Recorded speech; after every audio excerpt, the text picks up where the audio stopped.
সংসদ নির্বাচন সুষ্ঠু না হলে ২৪-এর গণঅভ্যুত্থান ব্যর্থ হবে বলে মন্তব্য করেছেন বিএনপির কেন্দ্রীয় সংসদের তথ্য সম্পাদক আজিজুল বারী হেলাল। রোববার বিকেলে খুলনার রূপসা উপজেলার পালেরহাট হাই স্কুল মাঠে এক জনসভায় এমন মন্তব্য করেন তিনি।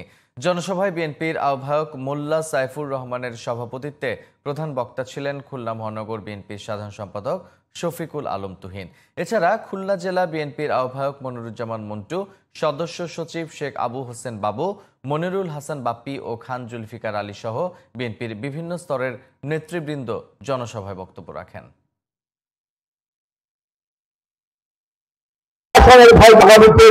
নির্বাচন সুষ্ঠু, নিরপেক্ষ, গ্রহণযোগ্য না হয়, যদি নির্বাচন মোটেই না হয়, তাহলে কিন্তু আমাদের ২৪-এর গণঅভ্যুত্থান হাত হয়ে যাবে। ওই পালিয়ে যাওয়ার মাফিয়ার রাজনীতি কিন্তু আবার পুনরুৎপাদন শুরু করবে। আর প্রতিবেশী রাষ্ট্র ভারত আমাদের এই পরিবর্তনকে ভালোভাবে নেয়নি।